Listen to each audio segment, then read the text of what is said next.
Hi, welcome. Hi, if you're watching, joining us in the chat. Welcome to the This Is Not Therapy Hour, brought to you by Effective Artistry. Hello. Oh, I'm trying to get myself all buzzed and get my energy up. So bear with me. Hello. Hi, everyone. My name is Marie. I'm an executive functioning coach, and I'm here to introduce you to Brandon Tessers and Caitlin Miller, therapists with Effective Artistry, which is a neurodiversity affirming therapy practice based in Northbrook in the state of Illinois. Hello, Brandon. Hello, Caitlin. hello, Marie. Good to see you. Good to see you too. I feel a bit like a kids' TV presenter, so I'm going to bring it down a notch. I like it. Hello. I kind of love it. Hi, everybody. Nice to see you both. How are you doing this week? Doing good. Good. I'm gonna move this plant. If you're joining us in the chat, feel free to join in the conversation, ask us questions, leave comments. I'll read out any questions you have for Brandon or Caitlin. Just to give you an idea, if you're joining us for the first time, This Is Not Therapy Hour is a chance to have a conversation with Brandon and Caitlin. It's not therapy, as the title suggests, but it is an opportunity for you to ask questions on anything related to neurodiversity, mental health, therapy, and coaching, which is, I guess, a related practice that some of us do as well with Effective Artistry. So if you've got questions, pop them in the chat and we'll ask them. Just bear in mind that anything you put in the chat will be put in under your username, whether you're joining us on Twitch, Facebook, or YouTube. So your comments will be publicly viewable. So do bear that in mind when you're adding a comment to the chat. And thank you for being here if you're here. So I think that's everything. Yeah. A little bit of housekeeping done. How are you doing? I'm good. Yeah. How are you? How are you both?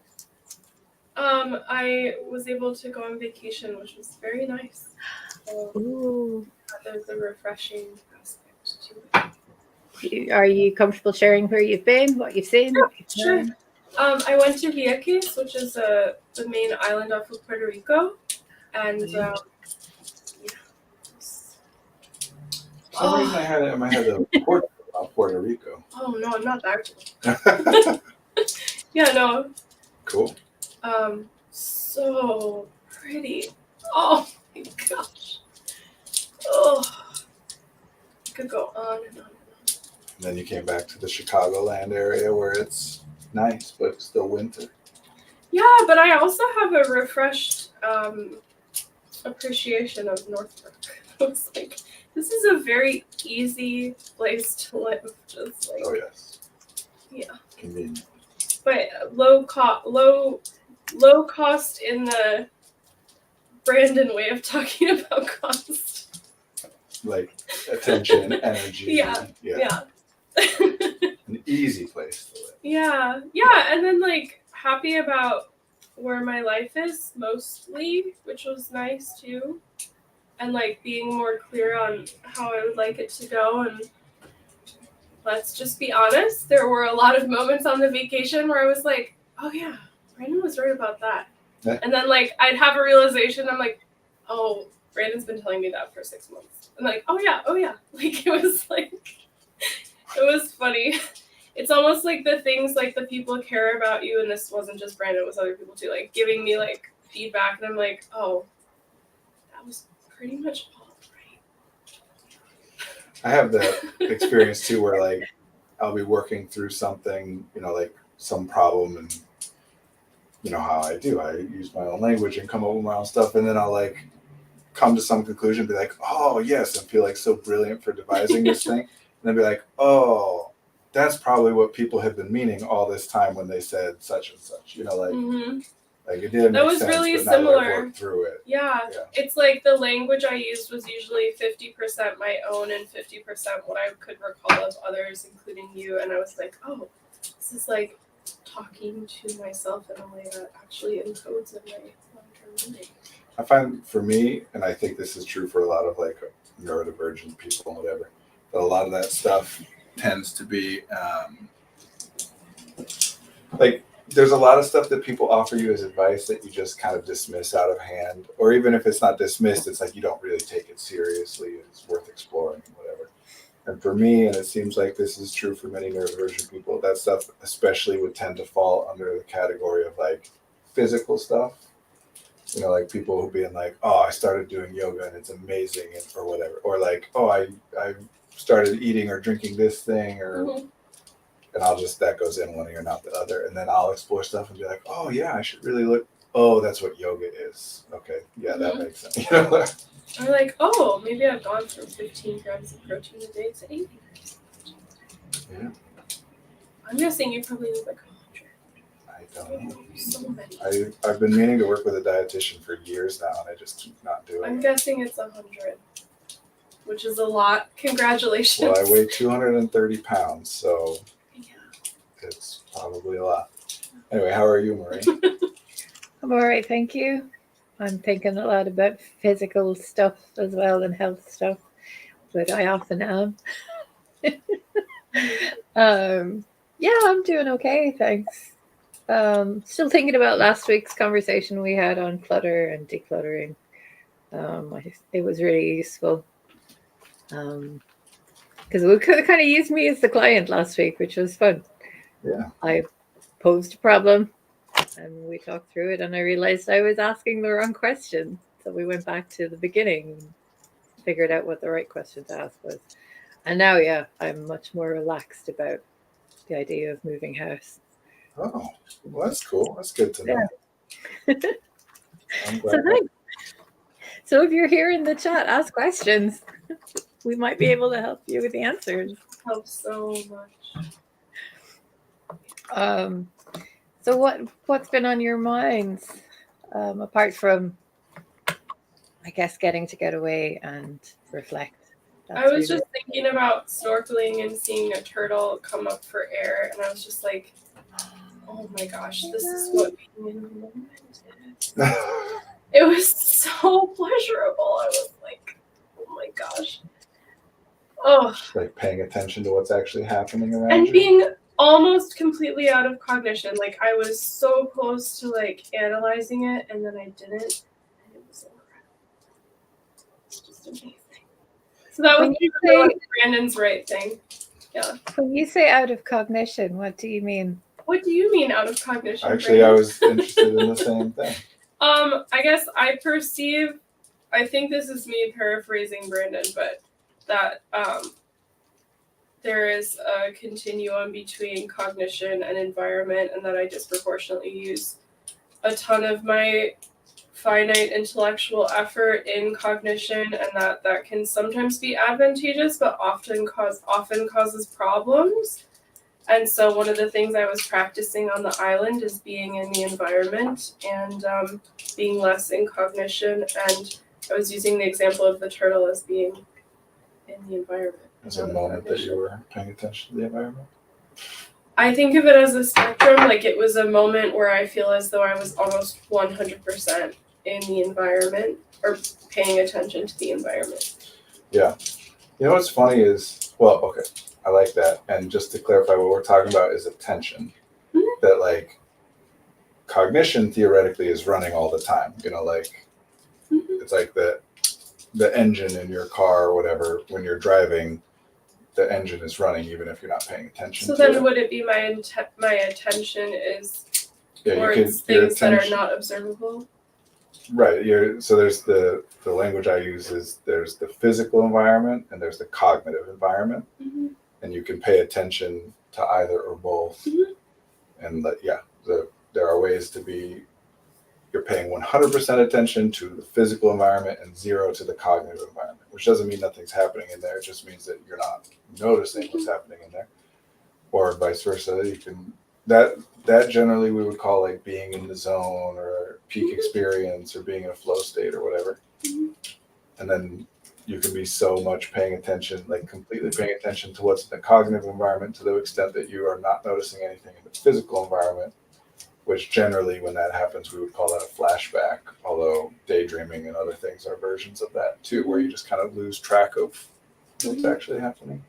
Mm-hmm. And the funny thing is that anytime that a person thinks, wow, I'm really paying attention to the moment right now, noticing that is paying attention to the cognitive environment. So I noticed it after the fact. Yeah, well, and this is one of the this isn't a bad thing or a good thing. It's just how it works, right? That one of the reasons that it's so hard for us to remember happy experiences compared to unhappy ones is because a lot of the time when you're really happy, you're not paying attention to the fact that you're happy.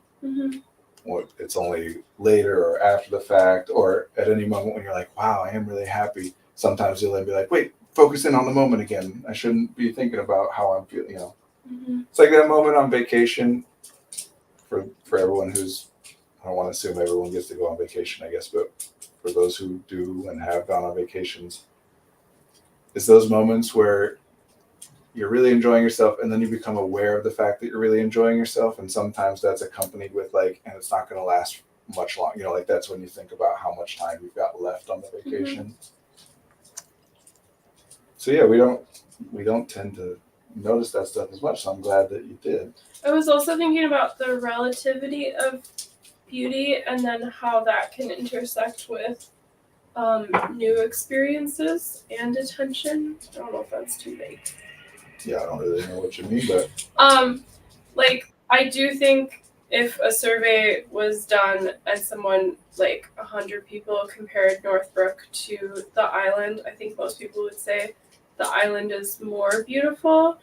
But I was thinking, is part of the beauty I'm experiencing on the island from the fact that most of it is novel, and are there ways for me to adjust the way I pay attention to the environment in my day-to-day life that would acknowledge the type of beauty that brings me pleasure that technically probably exists much more than I notice it because it's not novel.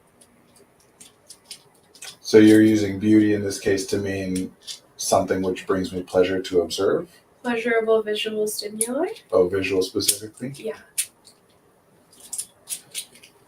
Yeah, I mean, some of that I think is kind of about the way that we use language, right? Like when people from our culture are talking about a beautiful place, mostly we're talking about like weather and nature. Not usually as much like, you know, architecture and stuff, although that will sometimes come in. Yeah, and the island is very much just nature. Like there's not a ton of Yeah, like fairly universally people will say, just by using this language, that like a beach is a beautiful place to be and a mud pit is a ugly place to be, kind of thing. There were also moments though of like the architecture there is usually much more colorful, so I don't know. Yeah. So that's why I kept landing on like novel. Well, I do think novelty is underutilized as like a people don't pay as much attention to it as a factor as I think it's useful to, because there does tend to be this thing of like something being interesting or enjoyable because it's novel somehow means that it's not actually interesting and enjoyable. You know, like what am I trying to think? Like, okay, an example that comes up a lot is people will like design a new organizational system for themselves, a new calendar or a way of tracking tasks or whatever. And they'll pour a lot of work into it and they'll pay a lot of attention to it, and it will serve at least some of the purpose it's intended to serve for some amount of time. And then it stops working. And then they walk away from that saying, oh, that doesn't work for me. It only worked because it was novel. You know, like because it was new, that's why I was paying attention to it. It doesn't really work. But novelty is one of the like few things that we can point at as a universal guide for attention. Like universally, all humans will prioritize paying attention to something novel over something familiar. And we should use that. What's wrong with developing a novel organizational system, and then once it gets old and you stop paying attention to it, developing a new one? We talk about that like it's failure, like shuffling through a bunch of things, but like maybe it's just fun. Yeah, I mean, and it helps. There are ways that like there are reasons that we operate in certain ways, and yes, novelty like we have terms like cabin fever or going stir crazy or whatever when you're in the Yeah. same physical environment for a long period of time. Yeah. And again, fairly universally, if you are in one physical environment for a long period of time, you don't like it. Like Mhm. even if it's very comfortable, you get antsy, you want to go other places, do other things, you start to ruminate and get in your head a lot more because there's not as much calling your attention in the environment. Mhm.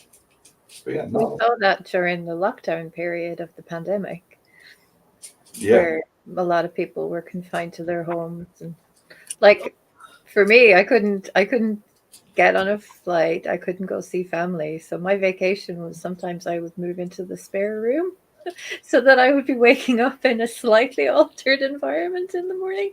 But that actually did help me.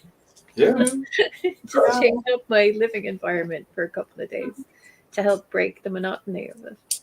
Yeah.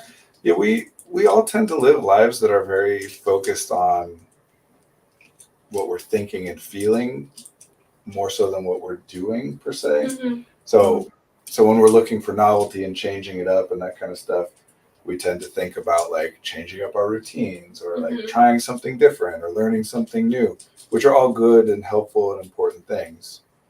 But we tend not to think as much about like literally going to a different physical space, being in a different physical environment, Mhm. whatever. Yeah, changing that stuff can be helpful for sure. Mm. I don't know. I do move the furniture around a lot. Um, and I'm starting to understand why now. Yeah.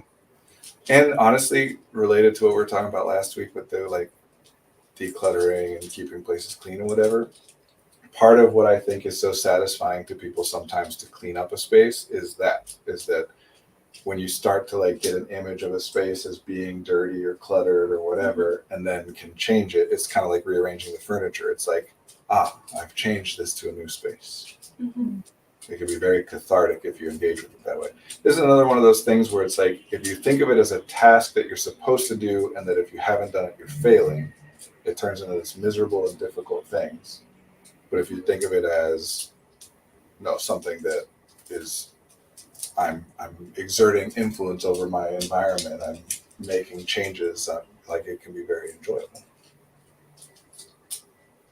Yeah. It really, once you conceptualize something as like a chore, meaning once you start to think of something as if you don't do it, you're bad, and if you do it, you're baseline, like you don't feel good for doing it. It's just you don't feel bad for not doing it. Mhm. That means that you can really only feel bad or nothing about that thing. Anyway, that's a lot of what we're doing in therapy. A lot of what we do in this stream. A lot of what I'm doing with language is taking things and presenting them in a way that now makes them novel again, so that people pay attention to them again. So many things that we just get used to, and we start to ignore. You ignore what you're used to. One I like to point out to people, just as a way to like draw their attention to something. Thinking is weird. It's So weird that we do that. weird. It's so weird that we just can like think about things, but nobody tends to really think about that because you've been thinking your whole life.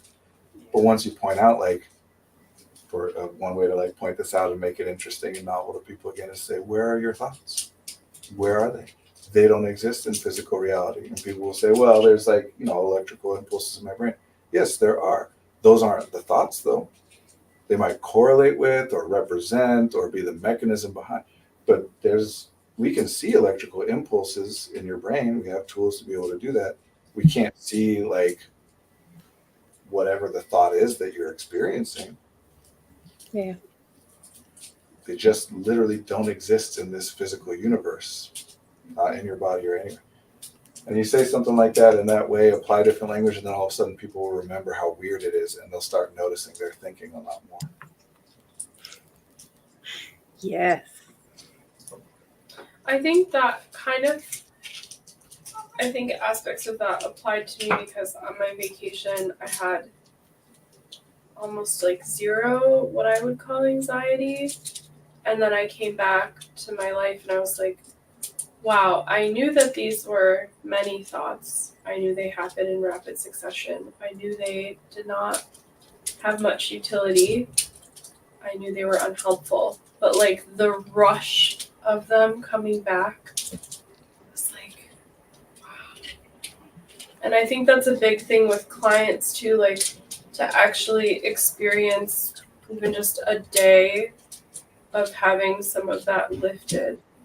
I think it's just, and sometimes, some ways, like thousands of times more helpful than just talking about like, well, this is what it could theoretically feel like if it was lifted, and this is what it does, and this is the utility, and this is how it relates to your neurodiversity. And, well, this is the trauma lens from it, and like, I like that. What are your unfiltered comments, Brandon? What I was thinking was there's a word that I'm not gonna say I don't allow, but like distraction. The concept of distraction is a huge part of the problem that you're talking about. Mm-hmm. I was thinking about how depression and anxiety are both self-reinforcing for many reasons, but one of the mechanisms of that is that when you're very depressed or you're very anxious, it's more likely that you're going to spend more of your time in the same physical environment for various reasons, which gives more of your resources available to continuing to think about how you're doing and whatever. And that way, having that lifted is like, if we, for whatever reason, had to change, and that, you know, like if you're depressed and kind of in your house feeling stuck and not getting it, you know, not able to change things up, and then for some reason something happens and you have a day where it is different, and you have to be out and about and doing things, even if that's not necessarily enjoyable, you are likely to not be ruminating as much as you are when you're in your home, because you're having to pay attention to whatever it is. And this is like why I hate people using the term distraction generally, but specifically here when they're talking about it as a solution to their problems. Meaning like, yeah, I've been really depressed. Oh, is there any time where you're not depressed? Yeah, well, like I distract myself. I'll do this or I'll do that, but that's just a distraction. As though that's not solving the problem. But when the problem is what you're thinking about and how you're feeling, and you do something that changes what you're thinking about and how you're feeling, that's a solution. I'm curious, Brandon, did I use the word distraction? Mm-hmm. Okay, so it's more of like a... I was just connecting it to, like, this is one of the reasons that I think it's really problematic for people to treat the concept of distraction as like a valid concept. Yeah. Well, and sometimes when I'm starting off with like clients who identify as having ADHD, I'll say things like, what do you enjoy most? Well, I enjoy these 5 things, but they're all distractions. And just like their face just like shuts down. Yeah. They're just a distraction. And for anybody else, they might just be hobbies, but we call them distractions because we feel like, well, we shouldn't be doing them. Yeah. If you call something a distraction, what you mean is it's not the thing I'm supposed to be paying attention to or engaged with. I'm supposed to be paying attention to something else or engaged with something else. And there's generally 2 different ways that gets used. One is when you have identified what is the thing you're supposed to be paying attention to. You know, like I'm supposed to be working on my homework, but I'm getting distracted by this other thing. And the other category is when you don't have an identified thing you're supposed to be paying attention to. And that's like what we're talking about is when you're like, oh yeah, I enjoy doing this thing, but it's just a distraction. And if I said a distraction from what, it's like, I don't know, it's just not important. It's not what I should be paying. I don't know what I should be, but it's not important. And a lot of that goes when I ask more questions into some version of like, I'm supposed to work 9 to 5. I'm supposed to exercise every day. I'm supposed to clean my house and keep it perfectly. I'm supposed to be dating. I'm supposed to be happy. I'm supposed to have 3 meals a day. I'm supposed to get 8 hours of sleep. And I just never do it. And I'm just distracted by my love of, I don't know, Taylor Swift. That all sounds exhausting, though. When you put I'm supposed to in front of it, I immediately want to nope out of all of that. To go lie down somewhere. And listen to Taylor Swift if you like. Yeah. Okay. Here's a fun, you know, taking something that people don't pay attention to and making it novel to pay attention to it thing. supposed to, what that means, supposed to. The word suppose, we use that word in other contexts. I suppose, or do you suppose? It just means think. Suppose means think. So something that you're supposed to do means something that you think you should do, or that other people think you should do, which doesn't make it invalid, but just make it what it is. It's about you and or other people thinking it would be good for you to do the thing, not any actual quality about the thing itself. It's one of those words like necessary and whatever. It's one of those words that describes the way that a person is thinking of or relating to something, that people then start to treat it as though it's describing the thing itself, when it's actually describing the way a person is viewing the thing. Can you give an example of that? Necessary? Like, yeah, if I say I need to go to the grocery store, like going to the grocery store is necessary. It just means it's what I think of it as being. It's not actually intrinsic to necessary. Is a tricky one because people will think that necessary has an official definition of necessary in order to live. Like, if that's someone where says, I was gonna go. but Yeah. that's not what necessary means either. Necessary is a relationship word. It relates A to B, right? That in order to accomplish B, A is necessary, means that if not A, then not B. It doesn't mean anything in and of itself, including it doesn't even really mean originally. It doesn't even really mean if not A, then you die. That's just like the same way that in English there's what's called the understood you when you make it technically would be a sentence fragment grammatically if I were to say sit down, because there's no subject there. But there's the understood you, where if I am giving a command to someone, the subject of that is you. Is the implied either you need to sit down or you should sit down? Is that where we get to should or need? No, I'm just using that as an example of an understood thing that isn't said. Yeah, I was just thinking that I feel like the common cultural connotations of that now are should and need, and that need becomes like a I'm gonna die, and should becomes I'm gonna be a bad person. Yes, the understood. If I say A is necessary without identifying in order to be, then the understood in order to be is or I will die. Which is why if someone says, I need to do this thing, and if you're like, do you really need to? They'll say, well, no, I'm not going to die if I don't do it. But because people think that's what necessary means, is that you'll die. Which, interestingly, I think is a major part of how people end up becoming anxious and panicky about pretty much everything. Because of how language works, how the brain works, whatever you want to say.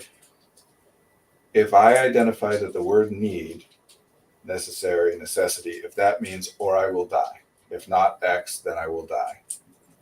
And then I start saying, I need to do this, I need that, this is necessary, then the connections are made and my body starts responding to the thing, including my nervous system, the brain and the rest of the nervous system, starts responding to that thing as though I will die. If I say I need to do my homework, because to me need means or you will die.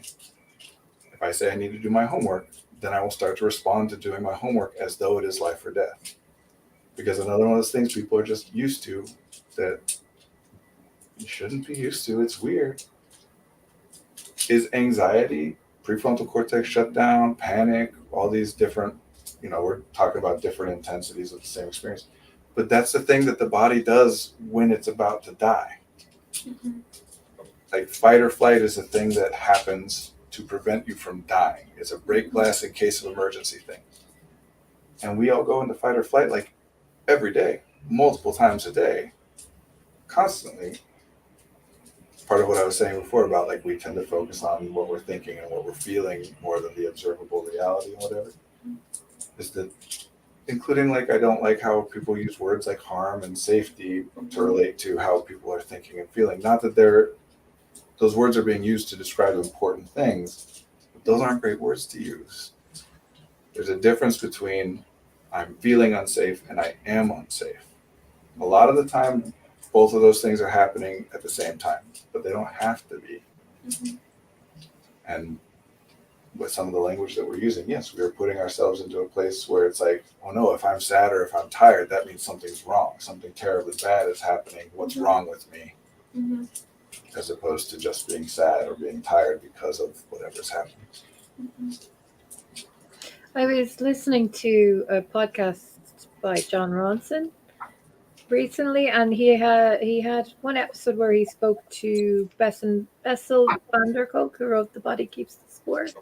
Yeah. About, I can't remember the phrase they use, like something like terminology creep or something like that, because Bessel van der Kolk focuses on trauma, and they, I think, initially started working on PTSD, as it was originally thought of as being in, something that presented in people who were coming back from war and conflict and things like that.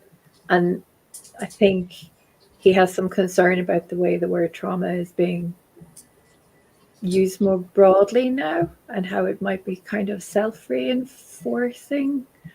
I don't know. I found it interesting that, I guess there's a question of whether we're gatekeeping terms like trauma and things like that. If we're saying, no, you can't use it for this or you can't use it for that. But just thinking about how certain words being used in certain contexts can maybe do us a disservice. I'm not going to say harm. I'm not going to say harm. Harm. What? So I wonder what you think about that. I have So- so many thoughts. Go ahead. You start, Brandon. No, please. One of the thoughts I was thinking is there's a person that I know who received a letter from another person who is a therapist. And that therapist used a ton of like clinical language. And so essentially it was a series of insults, but it was like cloaked in clinical psychological terms. So it's like, oh, well, this person is using this word and this word and this word, which means their observations are right because they understand the depth of human complexity. And then, so using words like that, which does happen like colloquially a lot, like especially on social media and stuff, but I feel like it turns into like a wall where it's like, I'm saying this thing, you better know what I mean, you're dumb if you don't know what I mean, and I'm also right. And so then when you ask people to clarify, they're like, oh, well, I mean, what you said hurt my feelings, but actually it was this. And I'm not even going to use these, like, all these, like, psychological things. And sometimes, like, when I hear these things, I actually just laugh. Like, I don't know. Do you know? No, this is part of why I push so hard against the idea that psychology is what people think that it is, and et cetera, because that particular example you're talking about, the way that people think of psychological language incentivizes all kinds of problematic things. And just to add a little bit more detail, in the letter, it included a psychological term. And then later in that paragraph, it said, and if you're wondering what this means, you can look it up and do your own research, as though like the observation is so valid and so true, because there's clearly one truth. There's one truth that this person needs to do their own research. Like, I don't even need to spend the time to explain this to you. Yeah, and sometimes I actually think it can be like 1,000 times more powerful to say like, you said this thing and it made me so sad. I actually burst into tears instead of you said this thing. So therefore my anxiety got triggered from my PTSD because when this happened when I was 5 was this really awful thing. And you used the same word and your body language reminded me of that person. So it's not your fault at all and you don't have to make any changes. But like it just really hurt me because of my anxiety and depression. This is a lot of what I'm talking about when I talk about people needing to intellectually justify their experience. So many things. It's so much better and easier to just say what your experience is. That was part of my island realizations that were technically Brandon. I was like, he's right about this too. If somebody pushes back or has questions, then you can work on exploring other answers. Yeah. But instead of, if you're preemptively doing that, you're just doing it all the time. And so yes, treating psychology like it is the explanation for why, like you can explain why somebody does something. You cannot, psychology or any other way, you can't explain why a person does a thing. Mm-hmm. You can identify some factors that you think are relevant, and even with very high level of confidence. But even if you do that, you can't, that's not an explanation of, there's a million other things going on. I like to think of like in my own brain that why is like a piece of art. Like when you ask the question why, your answer is like abstract art instead of your answer is like reading a religious but people think text that it can be correct. Yeah. That you can correctly identify why someone does or thinks or feels.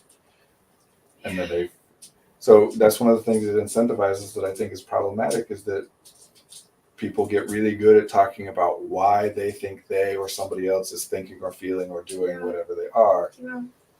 And then don't pay as much attention to like the impact of it. You know, everyone's arguing where you started with, like linguistically, right? There's a lot of this arguing over what words should be used in what way, what's the correct or incorrect usage.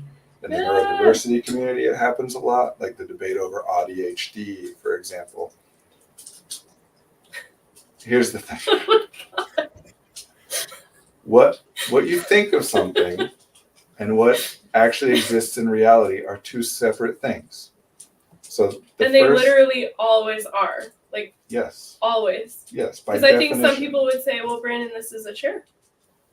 In which case, your thought is a theoretically accurate or useful representation, symbolic representation of the thing. It is not the thing. The phrase that gets used for this a lot is the map is not the territory. I thought of that too on VIKs. Yeah, cool. A map of the United States is not the same as the United States. It wouldn't be useful if it was. The point is that it is an abstract and simplified representation that identifies some things that make it useful that the actual terrain itself isn't useful with, right? Anyway, the only field I know of that deals with the reality of language is linguistics. And I don't know why people seem to not pay attention to linguistics as a field generally. Like, think about in pop culture or just like random conversation, whatever, like how much your average person talks about psychology versus how much they talk about linguistics. Would linguistics include, what is the word? Epidemiology? What's the word? Epistemology? Is that different? Etymology. Etymology. Does that that's part of linguistics, right? Or no? Yeah, I guess. I mean, that's like history and linguistics. So can you tell me, I am curious what you mean by linguistics. Linguistics is the study of language, not like learning a particular language or whatever. It's just the study of language. So would it be more of like the way people use language in a particular language, or does it include also definitions and like history of like root words, and this is when it was used, and this is where it came from, and this was the initial definition? Yeah, the part's etymology, and that would fall under it, sure. But because I feel like you're talking about another part of linguistics. Well, I just brought it up so that I could reference what linguists will say, and importantly, here is the definition of correct versus incorrect usage of language from linguistics. If a native speaker does it, it is correct. And that's not to like separate people into different classes or whatever. The point is, when we're saying that you can make a mistake with language, by definition, the only way to be able to say that you're making a mistake is when it's a language you don't speak and you're trying to learn it and you do something differently than the way that the people who already speak it do it. That's by definition what we would say is incorrect. So if a native speaker does it, so any argument over incorrect or correct usage of language, if it's using that phrasing, like whether the word is being used correctly or not, it's just power. It's just people trying to exert power and control. Now, obviously, as someone who has a lot of opinions about what language is most beneficial to use in which ways and whatever, I think that there are a lot of ramifications about how we use language. But I'm never, ever talking about correct or incorrect. you'll note that even when I talk about like dictionary definitions and whatever, I'll say things like the technical definition or the dictionary definition or the official definition, not the correct definition. Mm-hmm. Again, in linguistics, there are, I don't even know how many, but there are many, many different types of definitions, and dictionary definitions are just one type of definition. Mm-hmm. It's complicated. So yes, when somebody, especially somebody who's made a career off of utilizing a particular word, then goes and complains about people using that word in different ways than the way that they use that word, to me that just reeks of like trying to control the narrative and being uncomfortable with the fact that other people might have different ideas. It also reminds me of like this is a completely random example, but let's say like a chemist in Switzerland wins the Nobel Prize in chemistry. And let's say like 30 years later, another chemist in Brazil wins the prize, and it's for like a discovery that's the exact opposite of the first person. And then the first person is like, well, I mean, I can't believe that. That's just, I mean, this is not how I view this. This is how I view a lot of psychology, is like someone has an interesting idea, not correct, just interesting. And a lot of people think it's interesting, and then it like fades out of vogue, like we don't wear bell-bottom pants anymore. And then another person has an interesting idea, and it just goes and goes and goes, and a lot of them kind of repeat themselves. But I think that people who have the interesting idea, sometimes they get caught up in like, I am right, this is the way it's supposed to. And then you get all these older people in psychology being like, well, this isn't useful, or this isn't good, or this isn't what I really meant. And it's like a complete disregard for like how the world actually works. And it makes me angry. Yeah. What are your counters, Brandon? No, I don't have a counter. The thing you're talking about is a thing that is very much happening in the field of psychology right now, including like highly placed academics attacking one another in the media over stuff like this. That there are kind of extreme examples of some people who are very much the things we've discovered are accurate and correct, and because their careers built on it, and other particularly younger and newer people who are building their careers on no, everything that's come before is inaccurate and incorrect and whatever. To me, the whole thing is a little silly, but I love the word utility, and like when I think about these things, it's like, yeah, useful. Yeah, That's what matters. Yeah, there is a utility in this person's theory, and for me, subjectively, this is the utility. Period. Yeah. Yeah.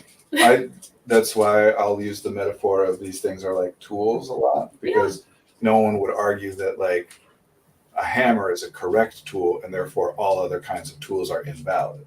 You know, like different tools are useful in different ways. So anything common has some utility to it. Mm-hmm. Otherwise it wouldn't spread. Mm-hmm. But no matter how useful something is, it is also limited in its ability to be useful. I use tools a lot in these metaphors to explain this concept of like, it'll be like someone's handed a hammer and now they're nailing stuff in and they're like, oh my gosh, this is amazing. This is way better than what I was doing when I was trying to just push stuff in with my hands. Like I could do things I couldn't do before or whatever. And they're so excited. And then later on, they use that hammer to try and cut a piece of wood into two pieces. And they're like, oh no, this tool doesn't use it all. Like, what have I been doing this whole time? I was an idiot forever thinking this was a good tool. And then they'll go to other people who are like, yeah, I love my hammer. I use it all the time. And they'll be like, no, you shouldn't. It's not a good tool. As though like they're just suited to different things. But yes, talking about concepts as though they exist is a big problem. Yeah. I don't mean whether they're accurate or useful or whatever. I mean, they don't exist. The subconscious is not a thing that exists. It is a concept, a word, a useful way to represent some explain some observable things or represent some things that we think are happening. Executive functioning, codependence, like literally every word, addiction, trauma. These are labels, these are tools that are useful. They They are not actual things that exist in the world. Like, the thing I kind of think of, like, as a way that like an image to remember this concept is that if my life is a timeline and it's like a long line, that there are like thousands of tools or whatever, and in any span of the timeline I'll be using certain tools and some will fade away and then others will come up and different combinations, or you might take one from earlier as sort of like a, in my subjective lifespan, this is what has been useful to me, but the things like fade, sometimes they come back, sometimes they never come back. Like it's just yeah. But I think a lot of people entering therapy, I don't know if they would put it this way, but it's some version of, there's a story of my life, there's one story of my life, and I want you to tell me what that story is. And then when I finish therapy, I want to be able to walk away and say, I know the story of my life. I never have to explore this again. I figured it out. yes. I know why I'm like this. Right. Yeah. That they'll say, here's this terrible thing that happens to me that I don't like, and I want to know why it happens. Mm-hmm. But the point is to change the thing. And knowing why it happens or coming up with theories about why it happens can be helpful in attempts to change it. But sometimes it's not either. And we certainly don't want it to be, as it often is, we certainly don't want it to be that now that we've explained why this thing is happening, it can't change. Because the explanation of why it's happening So is just dangerous. something that will happen. Yeah. I want to clarify too my use of language that, like, when I'm saying these things don't exist, I don't mean that there's no such thing as trauma. Yeah. I mean that trauma is a concept that represents some things that are observed. That there's nothing observable that we can definitively identify. That's trauma. That's not trauma. These are opinion words. They're about something being, for example, a big way that people use the word trauma or traumatic is as though it is a description of the event, the thing that happened, that it was a traumatic event, the thing that happened was traumatic. When trauma is about the impact that something has on the body. Like when we use it in the medical sense of like blunt force trauma, no one thinks that blunt force trauma is describing the bat that was used to break a bone. We're talking about the damage that was done. So something being traumatic is purely and only, technically speaking, about the effect it has on a person.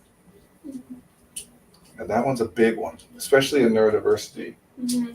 This idea of, as people will say, capital T versus lowercase t trauma, that we can identify what things are supposed to be traumatic or not traumatic. It doesn't matter. That's like saying, well, sure, your leg is broken, but you only fell from 2 feet. That shouldn't have broken your leg. That's on you. Yeah. Like, Leg broken. Well, and another way that could play out is like, you broke your leg falling 2 feet. You broke your leg falling 100 feet. So we're going to focus a lot on person B because they broke their broken leg is more valid. So we're going to put like thousands of dollars to try to help them.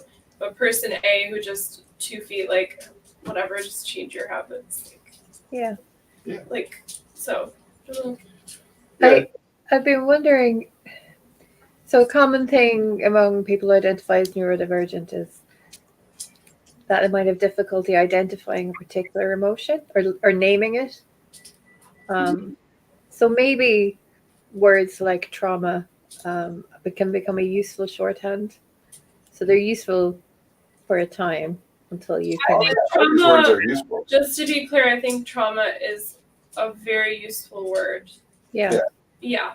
If we weren't going to use the term trauma, we'd really want to come up with something else to represent the same. You know, like it's so useful to be able to talk about the way that something which happened in the past impacted your body in a way that it is still impacted, right? Like after you fall and break your leg, the next day your leg is still broken. And depending on the damage that's done to your body in a medical sense, like 40 years later, you could still have a bad knee because of something that happened. So it is incredibly useful to be able to say that, yes, this problematic or difficult thing first occurred when this whatever happened, this traumatic incident happened, and you can talk about it as a result of that. So it's not to take that away. No. Another Just way to I'll stop people arguing about it. There's Yeah. no point in arguing about it. Another way I think about it is like if I use the word trauma with a client and it helps a lot for a while and then maybe like progress kind of stalls out on using that word, that it's not about like that word is invalid or it never existed or it was never right, that it had like a utility, and if the utility is like fading but it's still a word they want to use, like fine, but let's explore it from a different lens. Not that, does that make sense? Yeah. So it's an opportunity to maybe drill down a little bit further. Yeah, and- what yeah. I focus on with clients is like how much is your life actually improving, like observably. Yes, Brandon, what's your comment? No, I think that's great. I just was going to use a metaphor to kind of encapsulate what Yeah, you're saying. metaphor. That just occurred to me as you were saying. Yeah. It's kind of like, because these things are sequential or developmental, right? Like there are things that when you're at step 1, you got to do step 2 before you get to step 3. And when you get to step 3, that doesn't mean that step 2 was inaccurate or unnecessary or incorrect. So the metaphor I was thinking was like, it's like someone's trying to get from Chicago to, I don't know, Salt Lake, because I know that drive. And you say, okay, first get on the 55. And you take that, and they get on the 55, and then, okay, now you got to get on the 8. Or let's use directions instead of roads. Then you say, like, okay, first you go south. And then they go south for a little while, and then you say, okay, now you go west. And it would be like reacting to that by saying, like, wait, so south doesn't get me there? I should have been going west this whole time? Like, no, you had to go south and then west. So when trauma or ADHD or whatever one of these concepts or labels helps you, and then you get to a point where you're seeing the limitations in it and you want to shift to something else that's more useful, that doesn't mean that it's wrong or that you're an idiot for having believed it. Or it just meant, okay, you got the utility that you could get out of that, and now it's time for something else. And I think it's also like the planning system that you mentioned at the start. It's worked up until now, and now it's time to try something different. I also think it's okay to like stack the concepts too. So if it's something like from 18 to 22, I was viewing it as anxiety, and then from 22 to 28, I was viewing it as PTSD, and then from 28 to 32, I was viewing it as autism. It's not like you have to say like, I don't have anxiety, I don't have PTSD, I'm only autistic. And that whole 10 years of my life, I was just so dumb and wrong.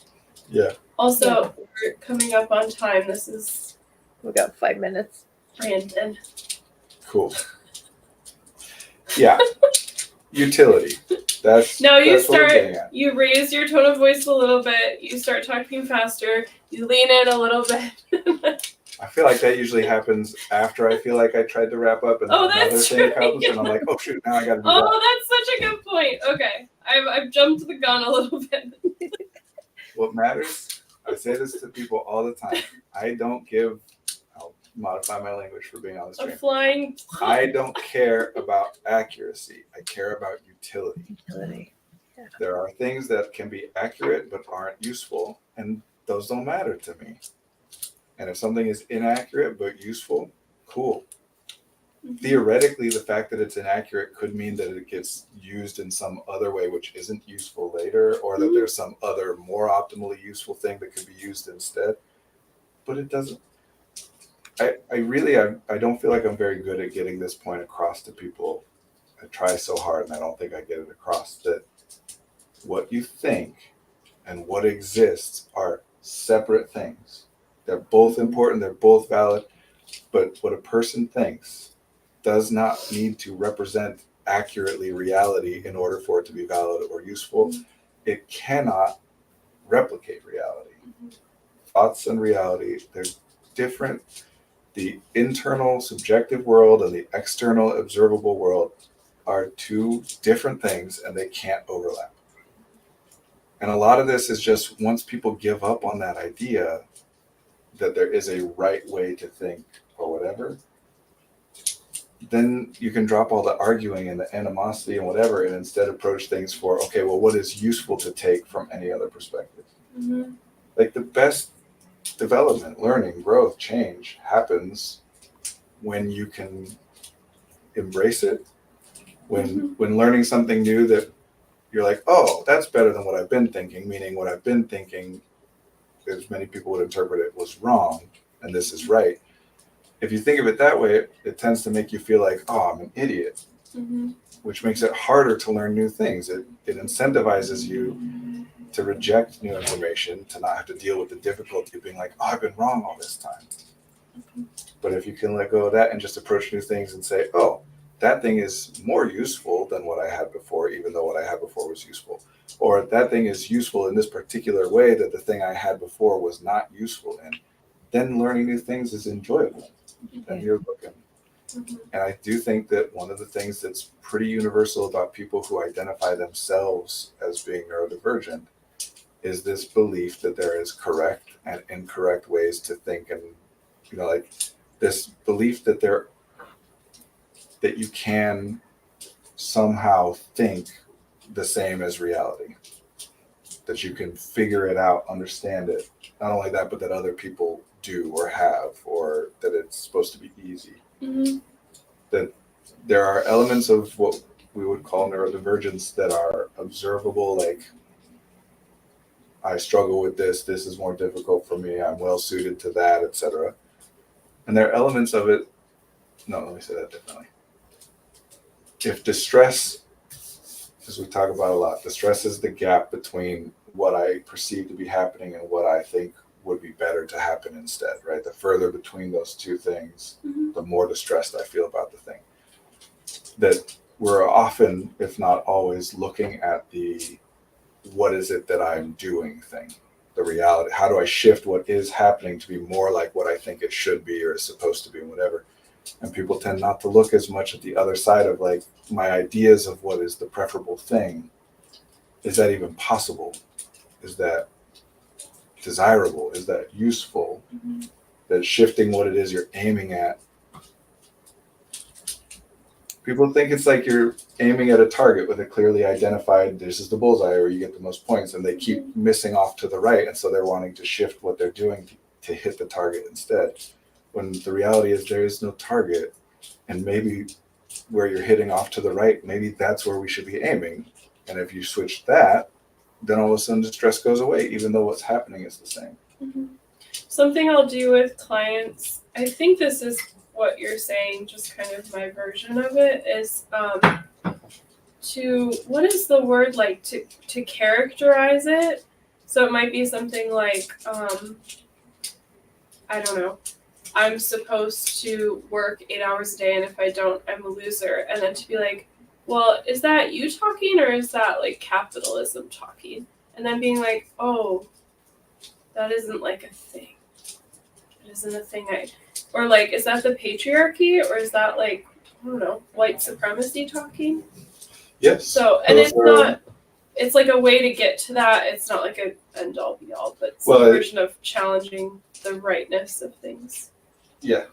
I mean, more broadly, yes, that's a great thing, especially with certain, you can see why there are certain people who, once they start to discover the utility of that piece of language, they're going to start seeing capitalism in a lot of things, or patriarchy in a lot of things. But that would fall more broadly under the category of just kind of asking people where they learned that thing, or where they got that idea, who first presented that concept to you, who gave you that message, where'd you pick it up, and labeling that as, like, if you want somebody to really hate something that they think, just point out that that's the message that was given to them by something that they already really hate. If you want somebody to really like something that they think, then point out that it's a message from something they really like. And you can... Well, and adding a caveat, like, this is just kind of a... I don't know, using this phrase, Yeah, I mean, it's just about the impact, the utility. Like, intent and impact are two different things. And yeah, people, when you become obsessed with the idea of right and wrong, good and bad, as I should say, again, those words like need are useful words. These are all useful words when they're used for what good and bad are opinion words. They describe the way that a person thinks about or interacts with a thing, not some intrinsic quality of the thing, which is why some people will like get their mind blown when it's like, wait, you said this thing was good to do in this context, and now you're saying it's bad to do. Because yes, it's not about the thing; it's about the impact that it has. Like the Then you get context back matters. to useful utility. Yeah, and one This of the was lovely. Thank you so much. Ugh, I hate trying to get you no, to that's all right. stop We'll this wrap up. stream. This is why I do try to bring this back to people by relating to the body a lot, and one of those metaphors I use a lot is these problems are like hunger.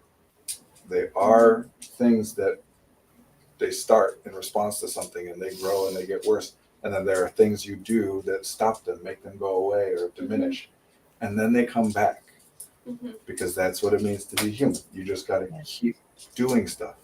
The entropy of your mind and your body and the universe. Right. As opposed to like homework where there's an answer to the problem and you answer it and it's done. Real life is not like that. Well, and then a couple of years later, you take like AP physics, and you're like, oh, that actually isn't true. It was just like a thing to Honestly, help me learn about this other. Related, one of the things I thought about when you were talking about novelty is how interesting something is to you is directly correlated, like one-to-one correlation with how close attention you pay to it. And people tend to think of that as causation, that because it's interesting, I'm paying close attention. Yeah. But as an experiment, anyone can do this right now as an activity. Literally take anything within reach of you and make yourself pay very close attention to it, and notice how, as you do that, you notice more interesting things about it. That helps me let go of judgments towards other people who might be very interested in something that I'm like, oh, that doesn't make sense. And it's like, oh, I'm just looking closely at it. Yeah, it's true of humans and everything. Like the more you pay attention to something, the more interesting it is, and vice versa.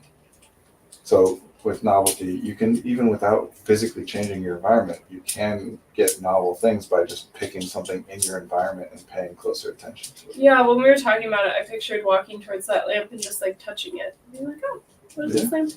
Like those mindfulness, what does it feel like? What does it smell like? Not just what does it look like. That's one of the reasons that mindfulness is very helpful for people often.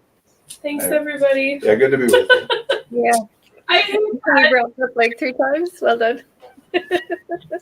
It's been lovely to see both. Yes. And watched. Thank you. And you can find out more about Effective Artistry at the website effectiveartistry.com. I won't be here next week. I don't know if the two of you want to do the stream without me, but we can talk about that off.